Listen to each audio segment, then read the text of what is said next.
Louvado seja o nome do Senhor Jesus. Glória a Deus, glória a Jesus. A graça e a paz, queridos, a todos os irmãos, a todos os amados que conosco estão nessa noite. Sejam todos bem-vindos, sejam todas bem-vindas. Que alegria imensa e que prazer enorme estarmos diante do nosso Pai Celestial. O nosso Deus, aquele que toma a nossa vida, aquele que nos recebeu como filhos, que nos encontrou e nos fez filhos e filhas. Somos bem-aventurados, porque Ele nos encontrou e nos fez filhos e filhas. Sente-se na mesa, sente-se na mesa como um filho, como filha. Não se sinta nessa mesa como escravo, mas se sinta como filho. Sente-se à mesa, sente-se com o papai, se alimente do que Ele tem para a sua vida. Receba o melhor dele para você. Às vezes a gente não entende que Ele tem o melhor. O filho pródigo não tinha entendido até chegar ao ponto de perceber o que fizera. Mas quando é recebido de volta, o pai fala: seja bem-vindo, meu filho. E o filho tentando se explicar, ele: vamos fazer uma festa. O meu filho estava morto e reviveu, vamos celebrar. E prepararam uma festa. A sua importância, o seu valor diante do Pai é tão grande, que Ele celebra o seu retorno ou o seu primeiro contato com festa. Então nessa noite, em nome de Jesus Cristo, na presença do Deus Pai, na presença do Deus Filho, do Deus Espírito, fique bem à vontade e sejam todos muito bem-vindos e recebam o abraço, recebam o nosso abraço, o meu da pastora. Receba o abraço da comunidade IECP de Vila Saí. IECP de Vila Saí, receba o nosso abraço. Amém? Louvado seja Deus. Gostaria de nessa noite convidar os meus irmãos amados e a todos que conosco participam nesse momento. Eu quero mandar um beijo no seu coração a todos os participantes. Que Deus conforte, que Deus envolva, que o Pai envolva sua casa, sua família. Enquanto você participa conosco dessa nossa transmissão, desse nosso culto, que o Senhor Deus te envolva, que o teu coração esteja cheio de alegria e de esperança. Amém? No livro de Tiago, capítulo de número 1, eu quero considerar com você até o verso de número 4, verso 2 ao 4. Tiago, capítulo 1, verso 2 ao 4, diz assim: meus irmãos, considerem motivo de grande alegria o fato de passarem por diversas provações, pois vocês sabem que a prova da sua fé produz perseverança, e a perseverança deve ter ação completa, a fim de que vocês sejam maduros e íntegros, sem faltar coisa alguma. Amém? O propósito do que Deus está fazendo nesse momento, talvez comece a se esclarecer pelo que disse Tiago. E a perseverança deve ter ação completa, a fim de que vocês sejam maduros e íntegros, sem falta de qualquer coisa ou de coisa alguma. Amém? Vamos orar ao Pai? Deus nosso Pai, em nome de Jesus, o Teu Filho, por quem nós estamos aqui nessa noite mais uma vez, certo de que nós não estamos celebrando um culto, ou mesmo, Senhor, estamos aqui expressando em oração os nossos desejos, anseios e gratidão a um Deus que não ouve e que não faz caso algum do que está sendo oferecido. Antes, pelo contrário, o Senhor é o nosso Deus e o nosso Pai, que recebe-nos como filhos amados. E segundo a palavra que o Senhor disse a Salomão, filho do teu servo, o rei Davi, que os teus ouvidos estariam atentos todos os dias às orações feitas naquele lugar que foi construído, aquele templo que foi construído com um propósito definido. Certo também, meu Deus, que o Senhor tem teus olhos voltados para nós como igreja que somos. Os teus ouvidos estão atentos a ouvir as nossas orações que fazemos hoje diante do Senhor. Por isso, meu Pai, em nome de Jesus, toma nas tuas mãos as nossas vidas. E nós estamos aqui como filhos e servos, dispostos a entender, a aceitar a tua boa, perfeita e agradável vontade. Cumpre em nós o teu querer, Senhor. Cumpre em nós o teu querer. É o que eu te peço, Pai, em nome de Jesus, teu Filho. Amém e amém. Que você possa falar no seu coração, que Deus possa cumprir o seu querer, a sua vontade. Que você possa encher o teu coração de coragem e os teus lábios de ousadia, de dizer: cumpre em mim, Pai, o teu querer, a tua vontade. Porque eu sei no meu íntimo que o Senhor é Deus de propósitos. O nosso Deus é Deus de propósitos. Amém? Tiago, ao escrever essa carta, esse livro tão prático, Tiago, ele não tem a intenção de se revelar como um escritor, um exímio escritor, de modo que quando nós lemos essa carta de Tiago, entendemos que ele é muito objetivo, e essa carta de Tiago é considerada o livro de Provérbios do Novo Testamento.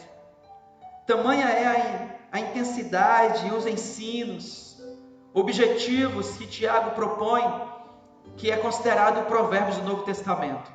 E Tiago, que ele tinha muito mais um perfil de pastor, sabe, de pregador mesmo, e não de escritor. Ele faz questão de demonstrar isso aqui, nesses poucos capítulos que ele registrou, que ele escreveu. E no entanto ele escreve com um propósito e demonstra urgência na sua escrita. Ele tinha o objetivo de alertar os irmãos, daquela comunidade, aquela comunidade que se diz ser a comunidade primitiva, a comunidade dos judeus, e que por um momento o Tiago percebe que eles não estavam muito apegados à prática de tudo aquilo que a eles tinham sido ministrado, ou que estava sendo ministrado, ensinado. E isso faz com que ele, de modo muito objetivo, ele vai escrever para aquela igreja e diz para eles, para que eles pudessem atentar para as escrituras e para tudo aquilo que eles professavam.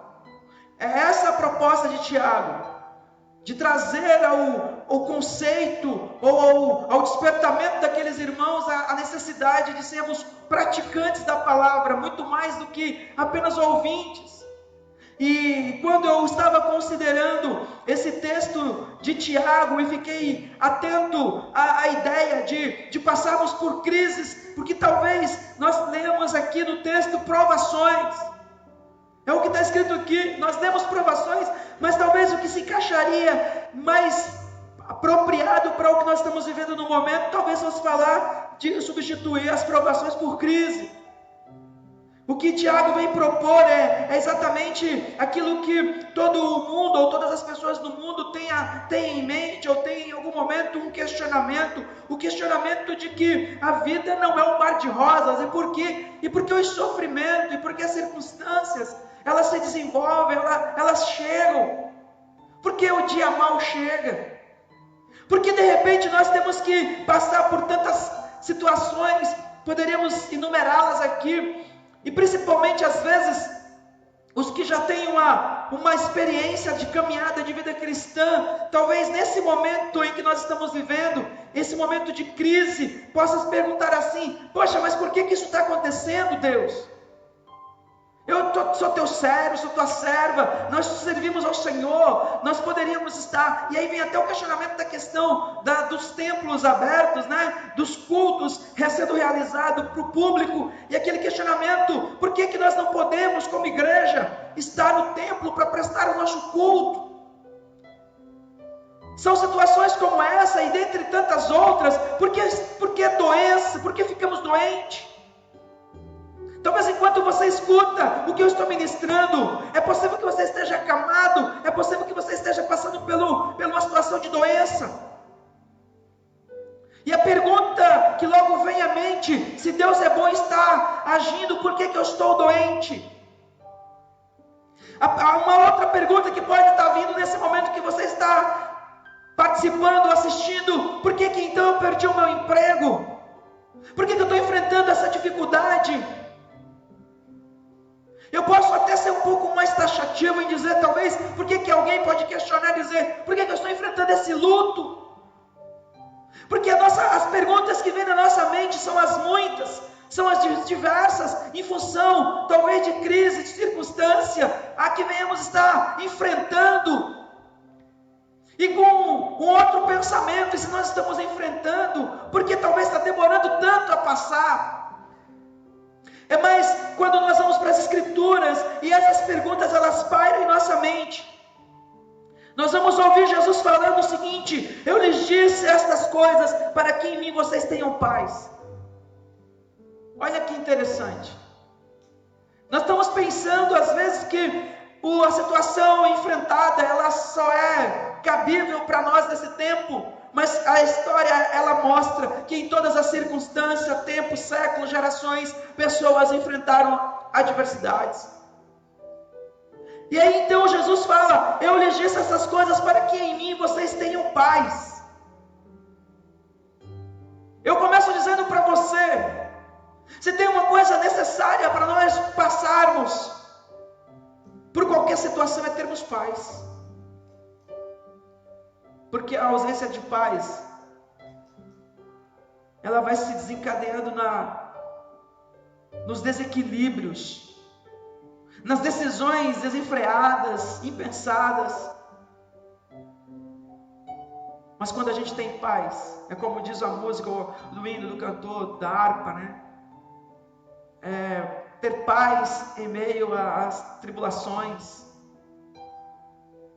Ter paz. Tem um cantor que eu não me lembro o nome, mas ele cantava paz no vale. Ter paz no vale. Precisamos entender que o que Jesus estava propondo é que nele nós tivéssemos, e não é isso, porque a paz nós vamos encontrar no mundo, mas ele disse: eu lhe disse essas coisas para que em mim tenham paz. Neste mundo vocês terão aflições, contudo tenham ânimo. Tenham ânimo, eu venci. Eu gostaria de nessa noite propor essa palavra de ânimo para você. Eu gostaria de propor essa palavra de estímulo para você, porque talvez a pergunta que se faz aí é essa: por que nós estamos enfrentando esse tempo tão difícil? E eu convido você a analisar o que Jesus falou. Olha, eu lhes disse essas coisas para que em mim vocês tenham paz. Jesus falando para os seus discípulos de coisas que nem mesmo nós imaginamos, porque nós não estávamos lá, mas ele já preparava eles para as crises e adversidades que eles enfrentariam em suas vidas. E será que essas palavras de Jesus não saem para nós hoje? E é o que ele disse: para que vocês entendam que nesse mundo vocês terão aflições, contudo tenham ânimo, eu venci o mundo. Se eu considerasse apenas esse versículo e encerrasse agora aqui, dizendo para você: olha, nós precisamos ter paz, nós precisamos confiar, porque Jesus falou para nós tomarmos cuidado, que no mundo, temos atenção a isso, que no mundo nós teríamos aflições, mas que nós tivéssemos sobretudo bom ânimo, porque Ele venceu, logo Ele venceu, nós venceremos, porque nós não estamos só. Ele propôs estar conosco todos os dias, até a consumação dos séculos. De modo que quando Ele disse isso, Ele ainda estava com os seus discípulos ali fisicamente. Mas depois, conhecemos bem a história. Jesus foi para Jerusalém, e lá Ele foi pendurado em um madeiro, crucificado. E muitos haviam esquecido do que Ele falou, de tudo o que aconteceria, e começaram a entrar em crise de novo. É interessante que o Pedro volta até pescar. Pedro fica tão desnorteado que ele volta à atividade que ele já tinha deixado de praticar, a pesca. Ele volta a pescar, ele está lá num dia meio desanimado, desestimulado, e ele olha para um lado, olha para o outro, e ele fala assim: eu vou pescar. Os outros discípulos falaram: vamos também, e foram. E aí, no entanto, a Bíblia diz que eles não pescaram nada, até que então Jesus chega e fala: olha, lança a rede de novo. Pegaram 153 grandes peixes, arrastaram as redes para a beira da praia, do mar, né? Porque não era praia, era um mar, era um rio, na verdade, Tiberíade. A Bíblia fala que era um mar na Galileia, Tiberíade, mas na verdade é um rio, porque era água doce. Mas o que importa é que Jesus falou e aconteceu. Então, se Ele disse: tenham ânimo, eu e você precisamos ter ânimo, porque nosso Deus é Deus de propósitos. As Escrituras propõem isso. O nosso Deus é um Deus de propósitos. Atos dos Apóstolos 14, 22. Paulo disse aos irmãos ali, olha, fortalecendo os discípulos, encorajando-os a permanecer na fé, dizendo, é necessário que passemos por muitas tribulações para entrarmos no reino de Deus. O que é que essa passagem bíblica de Atos 14 tem em relação, tem em paralelo com o que disse Jesus? A mesma, tem um paralelo enorme, porque o Paulo disse assim, olha, é necessário que passemos por muitas tribulações. É necessário que passemos por muitas tribulações para entrarmos no reino de Deus. Só que antes de entrarmos no reino de Deus, nós estamos no mundo, e no mundo Jesus falou, tenham ânimo, porque no mundo vocês passarão por aflições, mas eu venci. Nós precisamos entender que essas passagens, elas têm a intenção de nos estimular, a entender que Deus ele tem propósitos. Timóteo, 2 Timóteo 3, capítulo 3, verso 12 diz, de fato, todos os que desejam viver piedosamente em Cristo Jesus serão perseguidos. O que a Bíblia diz para todos nós nessa noite? Nós temos feito uma escolha, a escolha de servir a Jesus. Bom, eu espero que a sua escolha por servir a Cristo, ela seja incondicional. Eu espero que a sua escolha por servir, ela não esteja baseada em situações confortáveis. Eu não espero que a sua decisão esteja linkada a um momento de sombra e água fresca. Porque, como eu já disse, a vida não é um mar de rosas. A vida, ela tem as suas crises. A vida, ela propõe desafios. A vida, ela propõe tempestades. A vida, ela propõe altos e baixos. A vida, ela propõe perseguições. A vida, ela propõe tantas coisas. A vida propõe. Nós não viemos achar que viemos a esse mundo e vamos passar por ele sem antes termos que sermos remodelados.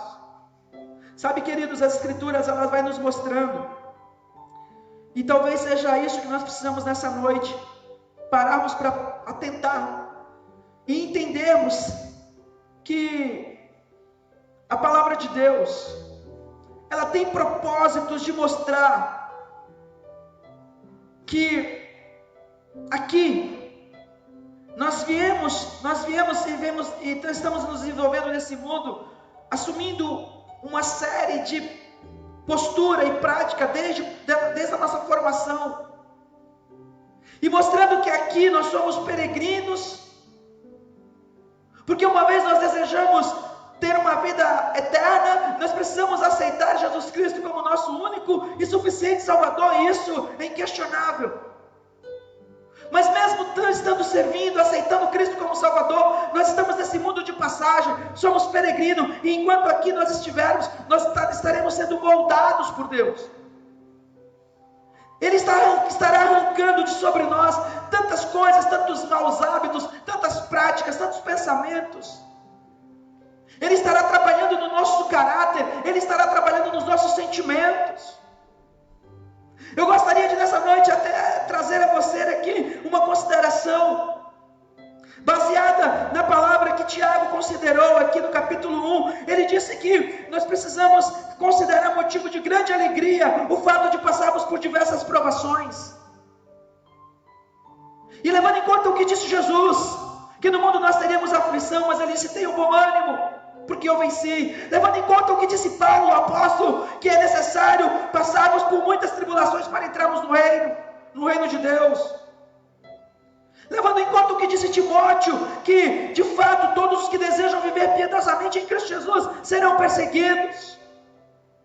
Levando em conta tudo isso, levando em conta que todos nós precisamos, nesse nosso percurso, adquirirmos maturidade espiritual, crescimento espiritual. E o que vai gerar crescimento espiritual? O que vai gerar uma expansão de mente, se não temos que enfrentarmos situações?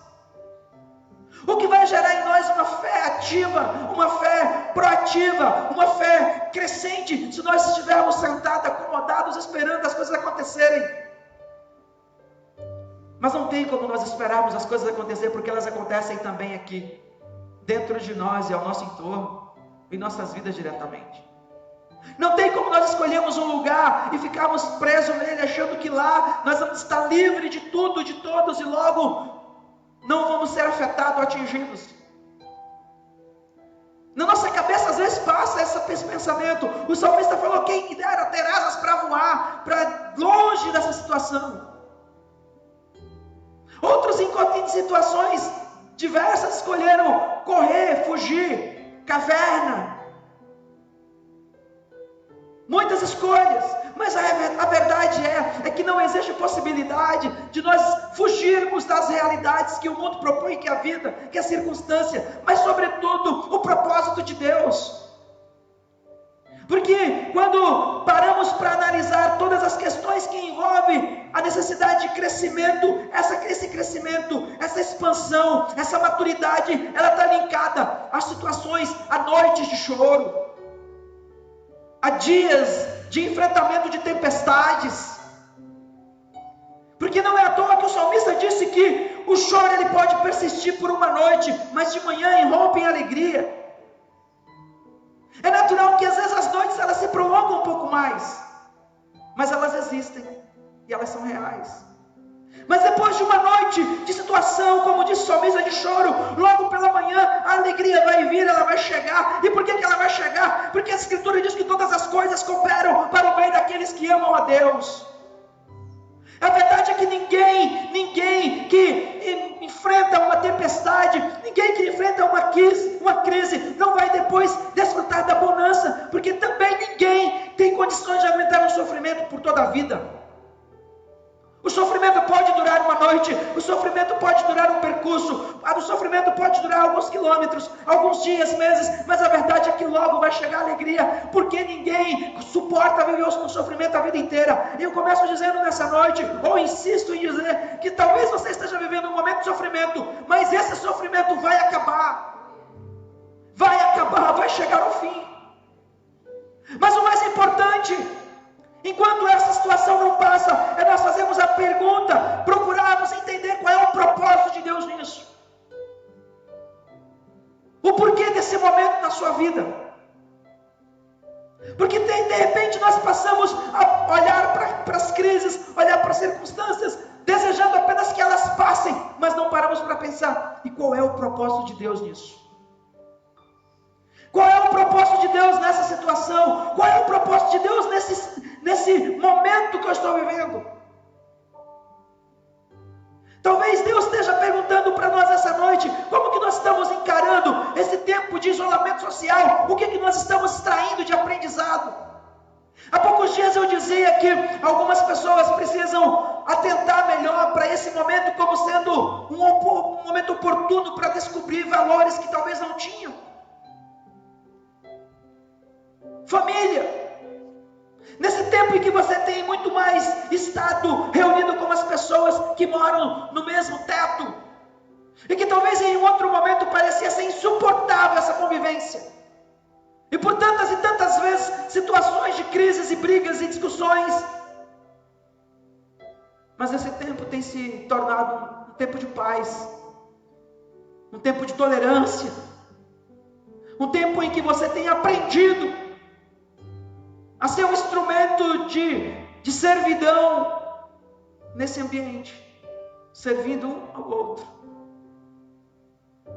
É um tempo de você olhar e falar assim, eu tenho uma família e ela tem importância, e eu preciso dar a ela o valor devido, porque quem não tem, sente falta de uma. Eu dizia isso porque também não são raras, às vezes nós escutamos as pessoas a reclamarem, não apenas da sua família, mas também reclamam dos seus empregos. Quantas vezes? E talvez seja para um tempo como esse que você deve ter chegado e perguntar a si, fala, meu Deus, eu tinha um emprego, e de tanto eu reclamar, eu perdi, e agora, Senhor? E agora? Talvez seja para um momento como esse, que Deus tem permitido, que nós pensamos na ideia de um outro ambiente, primeiro ambiente família, depois ambiente profissional, mas eu quero falar também para os que em um momento ou outro, ou já foram, ou já conhecem a questão ajuntamento, comunidade. Porque também pessoas têm desejado que logo passe a pandemia para voltarmos aos nossos cultos presenciais, onde as pessoas possam vir e estar junto, e se abraçar, e pegar na mão, enfim, e celebrar junto. Mas quantas vezes também, tendo a oportunidade de ir à igreja, de participar com a comunidade, e rejeitando isso, substituindo isso por outras coisas. Mas talvez, quem sabe, se não foi para esse momento que Deus tem preparado para que nós venhamos refletir e darmos valor ao ajuntamento, a importância dele. Então talvez esses 3 ambientes que Deus está ministrando na sua alma, para você começar a ter maior percepção quanto a ele: família, trabalho, vida profissional e igreja. Porque eu entendo que Deus, como sendo um Deus de propósito, um Deus presente, um Deus atuante, um Deus que caminha conosco, um Deus amigo, um Deus que se manifesta, um Deus que se revela. As Escrituras é a prova de que nosso Deus é um Deus que se revela, é um Deus que caminha conosco nos lugares mais abissais para mostrar que eu sou com você. Essa convicção toda está diante do que o próprio Deus tem ministrado pela palavra ao nosso coração, de que Ele não tem nos deixado só. Quando nós lemos as Escrituras, precisamos entender os momentos, as circunstâncias. Talvez tenha faltado um pouco para nós nesse tempo, entender que esse período de quarentena não é para nós dormirmos, acordarmos, comermos, dormirmos, acordarmos, comermos. Mas quem sabe para nos isolarmos um momento em reflexão e tentar entender: Deus, para que esse momento está acontecendo na minha vida especificamente? Porque você pode falar: não é apenas na minha vida, é na vida da humanidade. Pois é. Mas talvez cada um individualmente precisa extrair desse momento um aprendizado, uma mensagem, uma ideia, um conhecimento, uma instrução, algo que possa trazer para a vida, ou aponte um norte. E nós precisamos entender isso, porque, segundo as Escrituras, nosso Deus é Deus de propósitos. Quando eu pensava nesse texto e estava ali meditando, eu pensei em algumas situações, e eu quero considerar aqui um homem das Escrituras, que apresenta qualificações assim, dignas de ser poupado de dificuldades, de crises, de sofrimento, de enfrentamentos na vida. Daniel. As Escrituras dizem que Daniel, esse homem, ele era fiel. Preste atenção. Capítulo 6 do livro de Daniel diz que Daniel era fiel, que Daniel era honesto, que Daniel não era negligente, que Daniel não era desonesto. Ele era honesto, ele não era desonesto. E que procuraram alguma falha, algum ponto fraco na vida de Daniel, e não encontraram. Aí eu fico pensando, um homem em que uma qualificação, um adjetivo que sobre ele se refere é que ele era fiel. Fiel a quem? A Deus e as pessoas com quem ele se relacionava. Logo, se esse homem que se mostra nas Escrituras como sendo um homem honesto, fiel, dedicado, aplicado, pensa assim: então, se ele é fiel, logo ele não deveria passar por dificuldades. Mas o que a Escritura mostra é que no ano 605, quando Nabucodonosor, depois de ter se tornado a potência, a Babilônia se tornada a grande potência, tendo superado o Egito e dominado o mundo da época, no ano 605 ele dá ordem ao chefe da sua guarda para pegar alguns homens, mulheres, judeus, para que fossem levados para o cativeiro. Diz que em torno de uns 10 mil homens, entre homens e mulheres, foram levados. Diz alguns historiadores, mas também diz que essa leva foi de homens e mulheres da elite, que eram formados dentro de uma linha muito mais aprimorada de inteligência, de beleza. Eram pessoas de sangue nobre, como Daniel mesmo diz nas Escrituras, inteligente. Ele e os seus amigos considerados de boa aparência. Capítulo 1 do livro de Daniel, diz que ele e os seus amigos, talvez refletindo ou representando muitos dos que foram levados para a Babilônia naquele período, junto com Daniel, de boa aparência, inteligente. Porque havia um propósito do rei da Babilônia de formar uma sociedade, um povo totalmente diferenciado, envolvendo o povo judeu. E estava lá Daniel. Esse homem cujo diz a Bíblia que o seu nome faz jus à sua postura. Deus é o meu juiz. Ele chega na Babilônia. Ele se impõe como sendo servo do Deus vivo. Ele não se impõe atribuindo isso a méritos próprios, mas fazendo jus ao seu nome. Eu estou aqui questionando porque Deus é o meu juiz. Se posiciona como um homem de Deus ali. Mas as Escrituras diz que esse Daniel, que já estava naquele ambiente, um ambiente que não era o ambiente que ele escolheu, não é um ambiente que ele foi por livre e espontânea vontade, não é um ambiente onde ele, podemos dizer que ele estava ali com prazer. Ele foi levado, ele foi arrastado para lá, foi levado. Mas a Bíblia também mostra para nós que este homem, dentro do tempo que ele passou ali, que não foi curto, manteve a sua postura. Não diz no capítulo 1 que Daniel questionou a Deus porque ele estava ali. Antes, pelo contrário, no verso 8 diz que decidiu no seu coração a não se contaminar com as coisas da Babilônia. Não diz que Daniel chega e questiona: Deus, por que eu estou passando por isso? Por que eu estou passando por essa humilhação aqui nesse lugar de gente pecadora, promíscua? Por que, Deus? Mas ele chega ali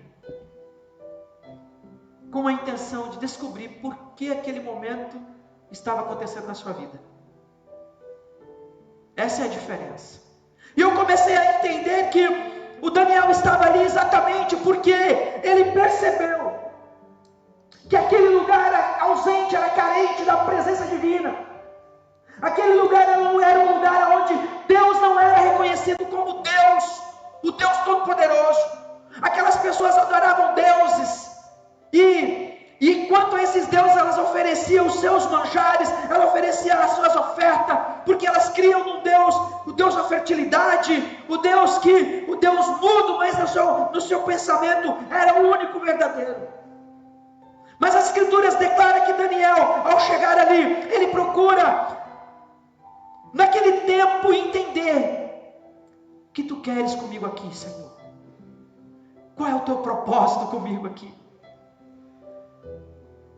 Mas a Bíblia diz que armaram para Daniel. Armaram para Daniel. Capítulo 6 diz que armaram para Daniel. Alguns homens que foram constituídos autoridade junto com Daniel, tentando agradar ao rei Dario, e querendo fazer média para o rei.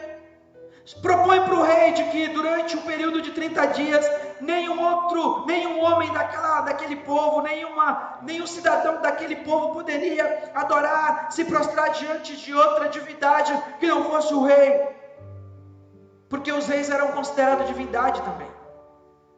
E nesse momento o rei aceita isso, de modo que Daniel não poderia fazer menção a outro Deus, não poderia orar, não poderia falar com outra divindade, não poderia oferecer nenhuma espécie de adoração. Isso é decreto. Não poderia Daniel orar, por exemplo. Nós logo entendemos que Daniel era um homem que tinha um relacionamento com Deus. E as pessoas que têm relacionamento com Deus, elas oram e falam com Deus. Elas se dobram, elas dobram os joelhos. Isso não é uma prática religiosa. Essa é uma necessidade de falar com o Pai, de apresentar a Ele as questões que envolvem a sociedade, o mundo, ser grato a Ele. Bom, diante do Pai se fala de tudo. Não tem censura, não tem restrição. Qualquer um pode falar com Ele do que quiser, do que está no seu coração. E Daniel fazia isso por 3 vezes ao dia. Orava com muita naturalidade. Ele se achegava diante do papai e ele falava com ele. De repente alguém queria interferir nisso. E armam para Daniel. Porque já que não encontraram falha no seu caráter, na desenvoltura profissional dele, não encontraram nenhuma mancha, não encontraram nada. Eles criaram uma situação para tentar impedir que Daniel orasse e falasse com Deus. Mas Daniel não deu de ombro para aquilo ali. Ele não procurou nem ter conhecimento. E ele ora e fala com Deus, e é sabedor que no texto os homens estavam todos atentos a ver se Daniel continuaria orando. E como Daniel não tinha nada para esconder de ninguém, as janelas abertas, e ele fazia seu momento de intimidade, de comunhão com o Pai 3 vezes ao dia, no mesmo lugar que sempre. Ele não foi orar na janela porque ele estava desafiando ninguém. Ele já orava, já era comum para ele fazer aquilo. Não existe da parte de Daniel um ato de tentar. Não é como muitas pessoas nos nossos dias estão pensando que não, nós temos que fazer culto mesmo, porque nós não podemos fechar a igreja, não podemos fechar o templo, porque estão perseguindo e tal, e falam, vamos desafiar as autoridades. Não é nada disso. Não é o caso de Daniel. Daniel não estava sentindo que ele tinha que agora se mostrar que ele orava porque estavam desafiando ele. Ele orava no mesmo lugar que ele sempre orou. E ele foi orar. Ele foi orar, continuou orando. E quando ele continua orando, a verdade é que veio aqueles homens que estavam atentos para o que ele fazia e foram levar para o rei. Olha, rei, Daniel não está obedecendo o decreto que o Senhor manifestou. E aí então, todo mundo conhece a história. Daniel é trazido diante do rei e é preparado aquela situação daquela cova, né, que se diz, com os leões e tal. Daniel estava tranquilo. A Bíblia mostra que Daniel não ficou desesperado. A Bíblia mostra que Daniel não ficou questionando: Deus, por que eu estou aqui? Porque quando ele chega na Babilônia, e ele percebe que havia toda uma situação ali envolvendo o ser humano que estava diante dele, Daniel fica com os seus olhos espirituais atentos, com a sua audição espiritual atenta, para ver qual era a necessidade dali. Sabe, irmãos, porque eu penso uma coisa, não é que eu disse que as situações de provações, ela tem a intenção de trabalhar em nosso caráter, na nossa vida. E eu não digo que Daniel era um homem perfeito, mas eu também não digo que Daniel foi levado para a Babilônia porque Deus queria ainda mais levar o Daniel ao sofrimento por motivos de situações que envolvessem a vida do próprio Daniel. Eu vou além, eu penso que determinadas situações em que Deus nos leva, determinados lugares que Deus nos propõe a estar, não é às vezes nem por causa de nós, é por causa das pessoas. É claro que a situação, ela envolve-nos também, e ela, com certeza nós vamos tirar alguma lição do momento. E eu tenho certeza que Daniel teve um aprendizado muito grande quando ele, todo aquele tempo da Babilônia. Mas eu entendo que Deus leva Daniel para a Babilônia, leva esse homem para um momento de provas, para um momento de dificuldades, para um momento de situações até amedrontadoras, de medo mesmo. Porque imagina você receber a notícia que você vai ser lançado numa cova com leões famintos. É claro que o humano estremece, a estrutura humana fica balançada. Mas ele não se deixou levar pelo desespero, porque eu entendo uma coisa. Daniel tinha um caráter forjado mesmo, e diz a Bíblia que ele era um homem fiel, mas as pessoas que estavam naquele lugar não eram trabalhadas pelo Espírito, não tinham dado lugar ao Espírito Santo, não conheciam o poder de Deus, não tinham conhecimento de quem Deus era. E é aqui que eu abro esse parênteses para essa pergunta. Será que não foi para o momento de atuação do Espírito Santo no meio da família, no meio de pessoas em que até então precisam ser alcançadas, que Deus tem nos permitido a enfrentar essa crise?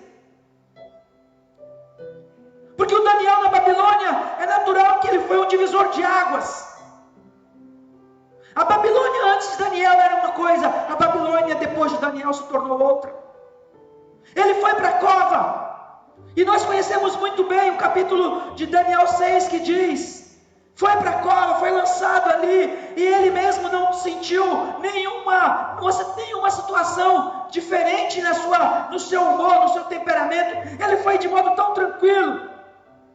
E a Bíblia diz que depois de ser lançado na cova, o rei Dario foi logo pela manhã verificar se Daniel, verso 19 do capítulo 6, logo ao alvorecer o rei se levantou e correu para a cova dos leões. Quando ia se aproximando da cova, chamou Daniel com voz que revelava aflição.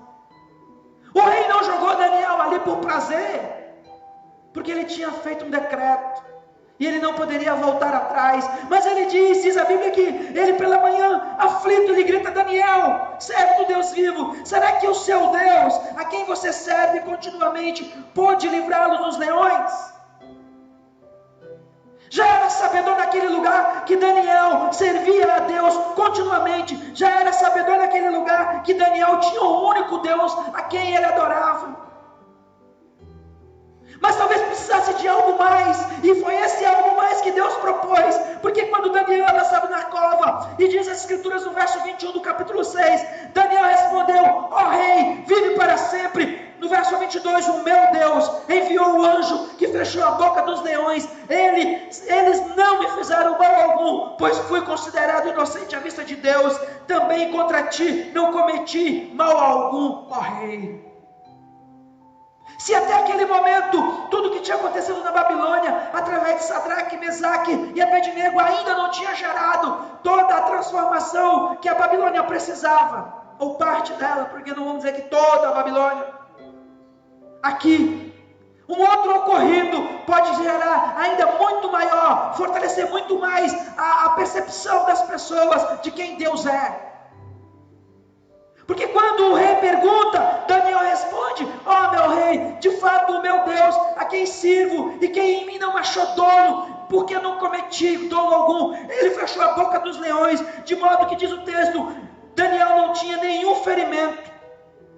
Por que Daniel não tinha nenhum ferimento? Diz o texto, pois ele tinha confiado no seu Deus. O que eu entendo é que as provações, as crises, as questões da vida que são desagradáveis, que geram medo, que geram angústia, que geram dores, elas são reais. E nós não devemos fingir que não estamos sentindo, mas talvez perguntar a Deus, qual é o teu propósito com isso? Porque eu sei que tu és Deus de propósito, então qual é o teu propósito? O propósito de Deus era fazer com que Daniel revelasse o seu Deus ali, no meio daquelas pessoas. E Daniel foi bem sucedido nisso. Porque até o rei reconhece que Daniel servia ao Senhor continuamente. E ainda pergunta, é possível que o teu Deus te livrou?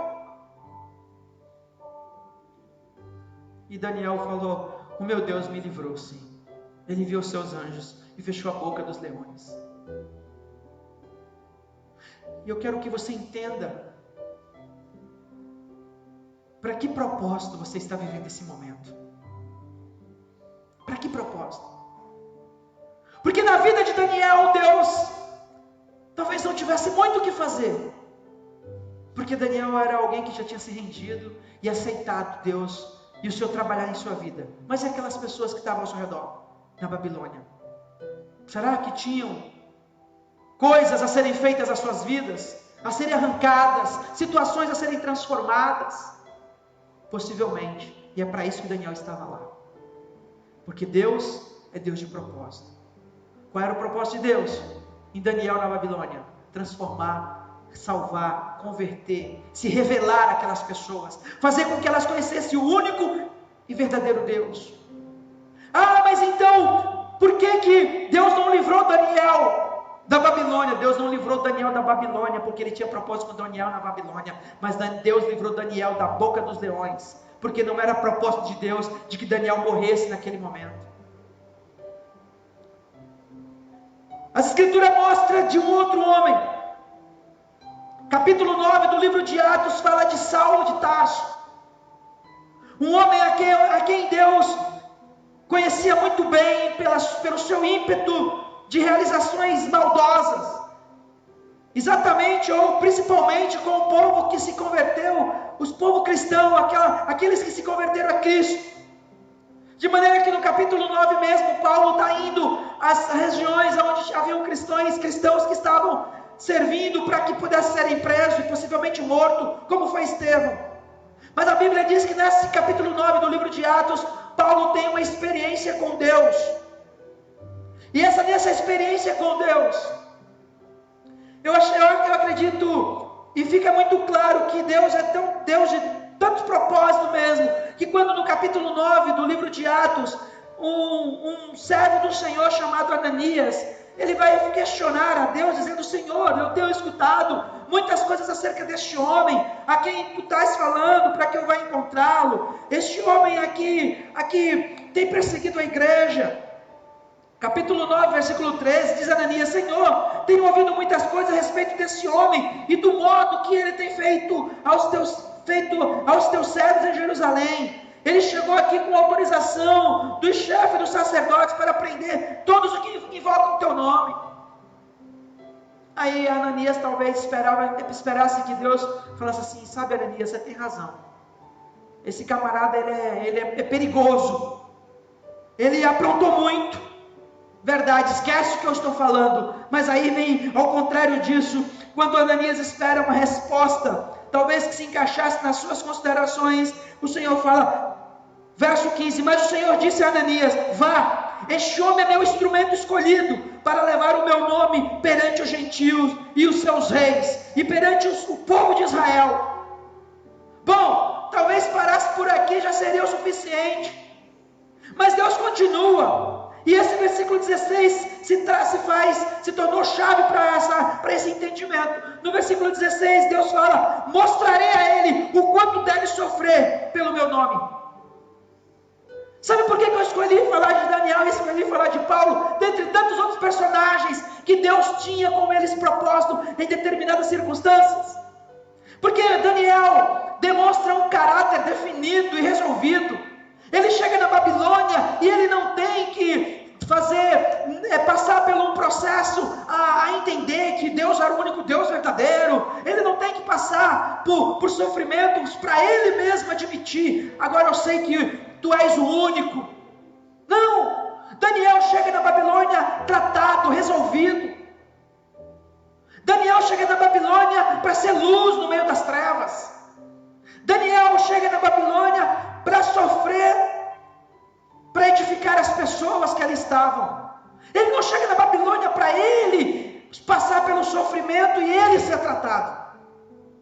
Ele chega lá, ele vai sofrer em favor de outros. Aí Paulo, ainda conhecido como Saulo de Tarso, primeira coisa, Deus fala assim: eu escolhi este homem para ser meu instrumento. Aí Deus fala: para levar o meu nome perante gentios e reis. Para levar o meu nome perante, não apenas gentios e reis, mas também perante o meu povo Israel.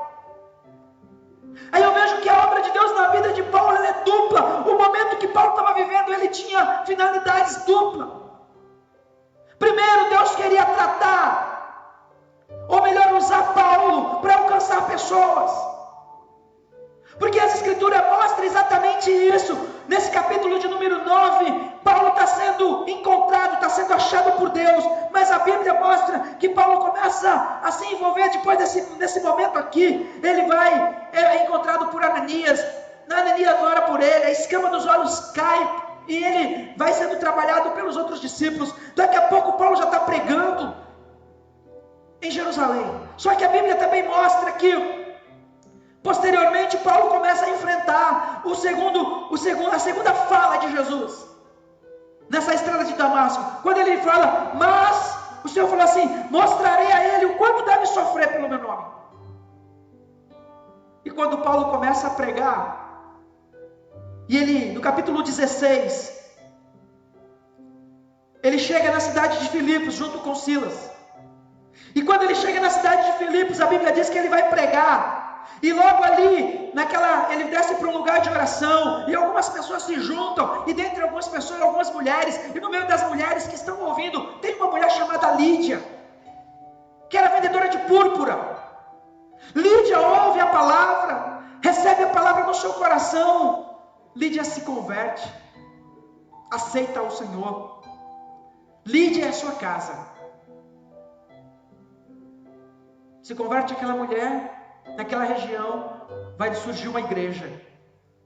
Paulo, ainda fazendo esse processo naquela região, encontra uma mulher que tinha um espírito que a escravizava. O espírito de Satanás escravizava uma jovem que adivinhava.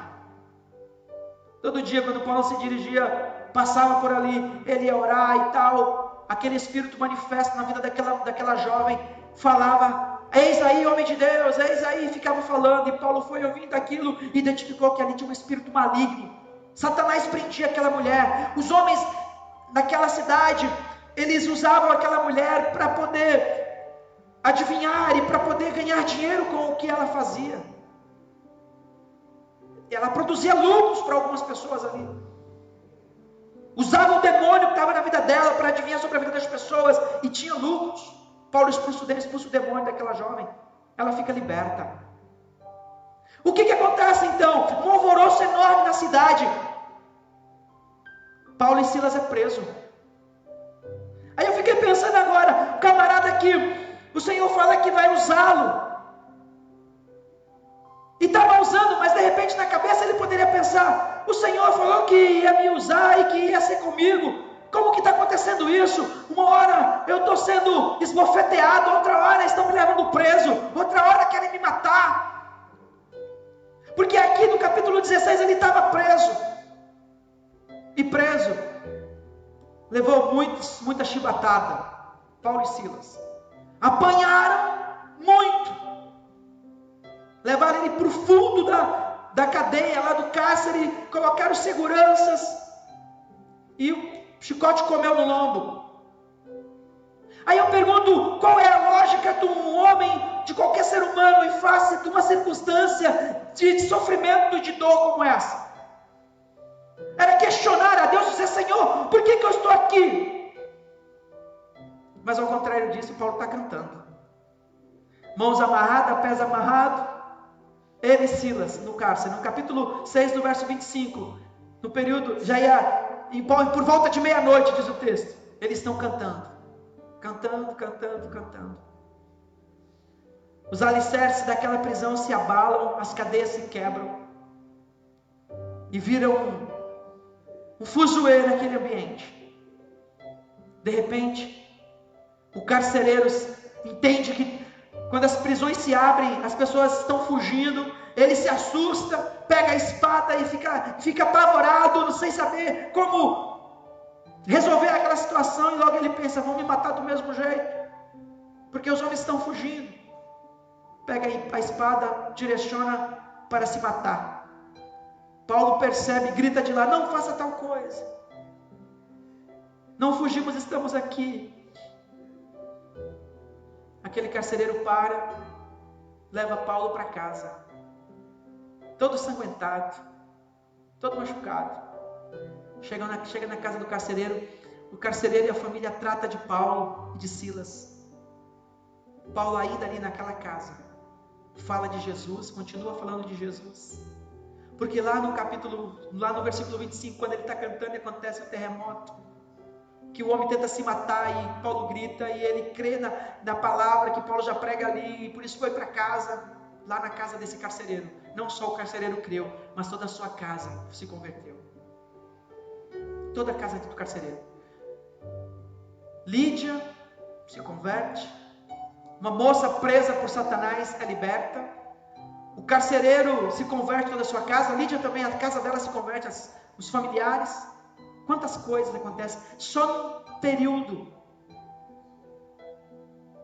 Paulo poderia ter questionado Deus, mas em vez de questionar, ele procura saber para que ele chegou àquele momento, por que ele estava passando por aquilo. Primeiro, o Senhor falou que iria usá-lo.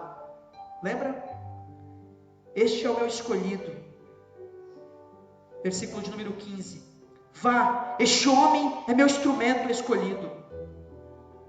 Deus fala para Ananias: eu escolhi. Este homem é meu instrumento escolhido para levar o meu nome perante o gentio, perante os reis, perante o povo de Israel. Segunda coisa, mostrarei para ele quanto deve sofrer pelo meu nome. Por que Paulo precisava desse sofrimento? Porque enquanto Paulo sofria, Deus estava tratando os sentimentos de Paulo.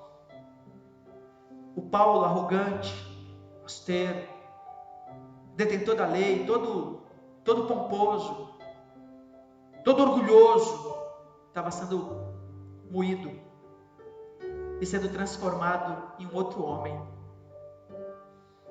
Um homem que, além de estar passando por sofrimento, estava ajudando outras pessoas, estava alcançando outras pessoas. Você vê que Deus não livrou o Paulo do sofrimento. Deus não livrou Daniel da cova. Com Daniel, Deus queria que se revelasse a glória dele.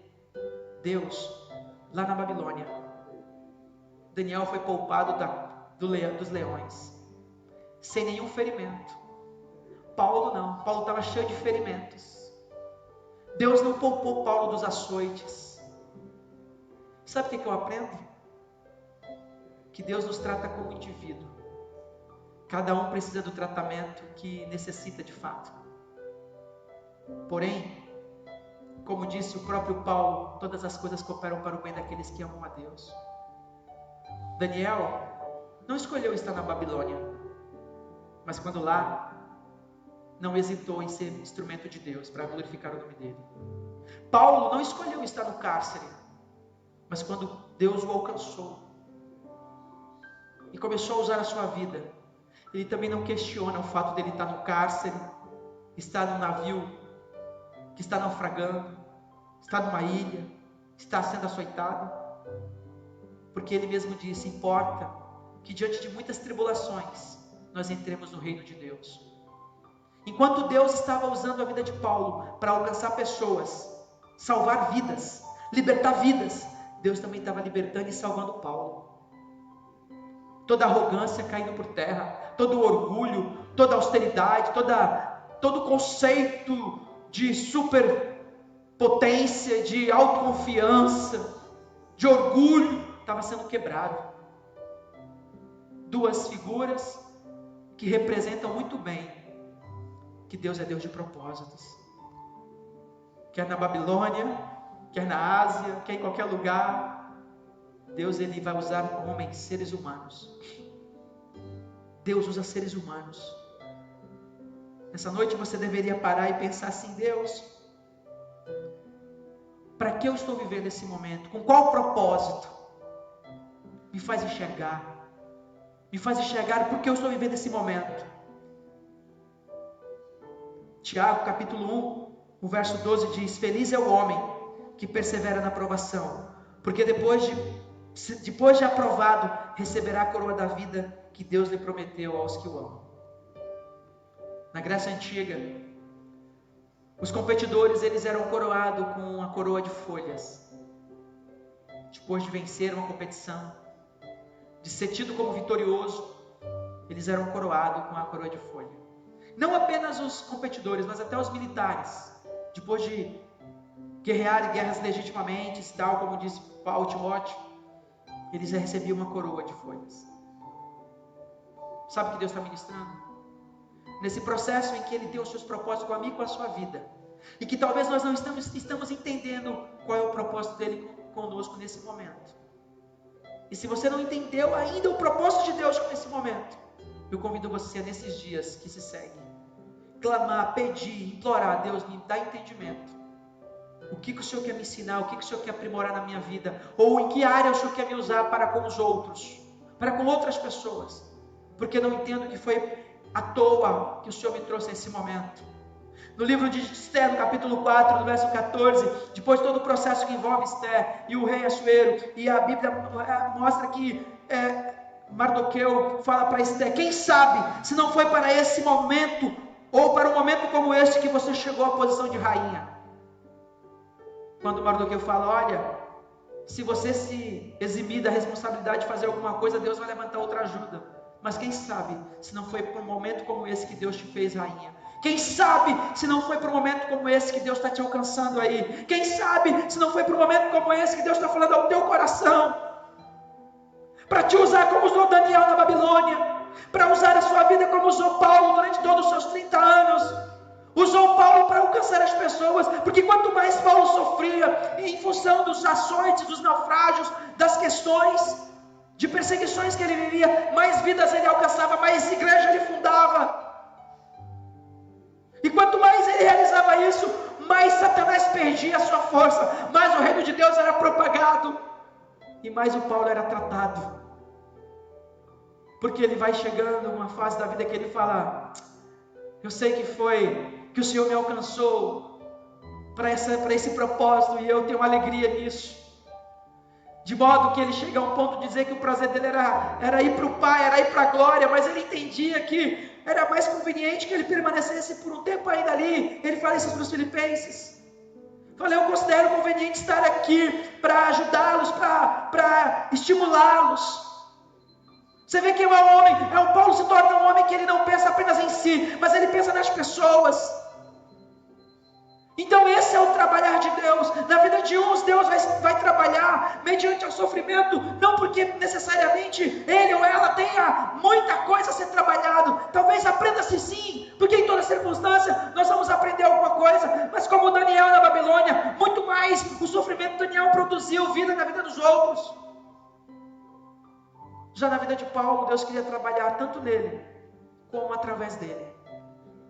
Porque enquanto ele sofria, ele também era tratado, e pessoas eram alcançadas. Eu encerro dizendo que o Senhor usou Jeremias para falar. 29 de Jeremias, dos versos 11 em diante, ele fala assim: porque sou eu que conheço os planos que tenho para você. É o Senhor Deus que conhece esse plano que tem para a tua vida. Ele diz: porque sou eu que conheço os planos que tenho para você, diz o Senhor. Planos de fazê-lo prosperar e não de lhe causar dano. Planos de dar esperança e um futuro. Então vocês clamarão a mim, virão a orar a mim, e eu lhes ouvirei. Vocês me procurarão e me acharão, quando me procurarem de todo o coração.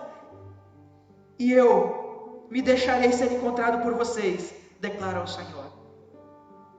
Amém? Procure nesse momento que você está vivendo um significado, um propósito, uma proposta. Procure nesse momento o que Deus quer fazer em você e através de você.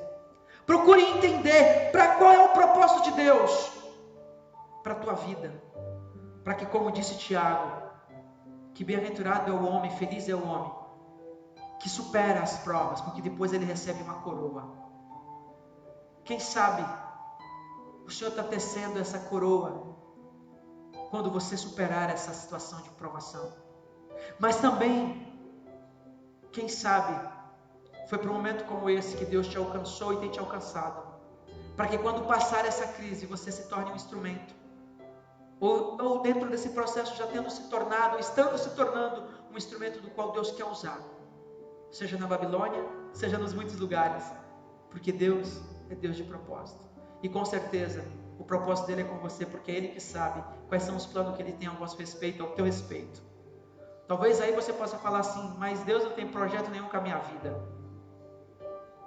Passe a orar, busque de Deus, que nesse tempo o Senhor vai se revelar a você e vai te mostrar que quem sabe foi para esse momento que você está vivendo no meio dos teus e de outros, e posterior a esse momento, que Ele tem projetos com você.